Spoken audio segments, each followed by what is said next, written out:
Hello, everybody. Welcome to the first episode of Tri-State Hockey Talks. I'm your host, David Mulling, with my co-host here, Michael Moreno. Thanks, Dave. Good to be here.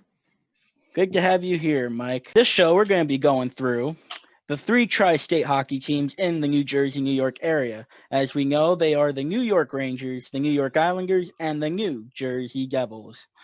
Today's episode will feature on the New York Rangers, and we are going to take a look back on one of the wildest NHL games the Rangers have ever had when they beat the Philadelphia Flyers by a score of 9-0. Mike, how do you feel about a score that's that high and getting shut out? Well, obviously, when you think of the sport of hockey, it involves nets, it involves goals. You normally don't expect a game to get that high of a score. Like, it obviously isn't the highest scoring game in NHL history, because if it was, there would have been a lot more publicity about it. But just seeing that score at the end of the night just took me completely by surprise, considering that the New York Rangers are near the bottom of the East Division this season compared to the Flyers, which are almost near the top. And to do this when the entire New York Rangers coaching staff just went into COVID protocol hours before the game started, having to call up the coaching staff of the Rangers AHL affiliate at the last second, and to do this just almost flawlessly is, as much as I don't want to admit it, it's actually very well done. I can't agree with you on that. I mean, you have your AHL squad coaching team to outperform your head coaching team. That says a lot about what the head coaches are doing for the Rangers this year. And again, 9-0. I mean, against a team like Philadelphia, who's got it going this year, it's something that shouldn't happen, especially in an AHL squad. You expect the Flyers to win 9-0. Definitely. So what I'm going to do now is I'm going to pull up the NHL standings today, and we're going to talk a little bit about that before we go.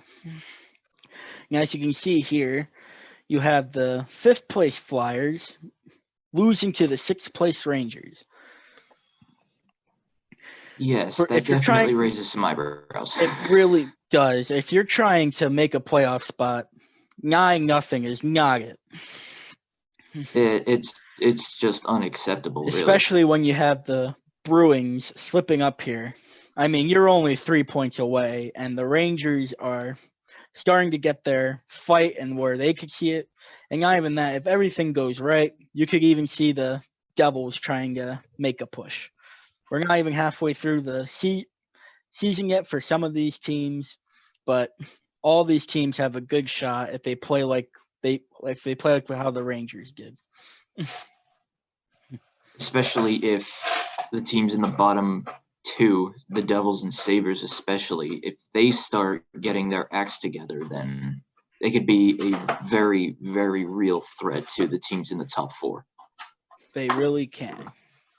And with that 9-0 win for the Rangers, again, yes, it was an AHL coaching team, which some people might think, it was just a fluke.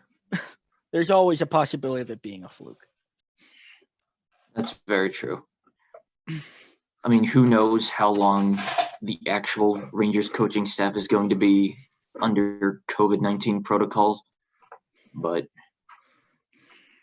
if the Rangers continue to have this AHL coaching staff for some time, then the teams like in the middle of the standings, the Flyers and the Bruins especially, if the Rangers continue to do what they did against the Flyers just the other day, they are going to be a very real threat. Next time on Tri-State Hockey Talks, we will be getting to the New York Islanders, who are very close to either making a postseason run or totally collapsing.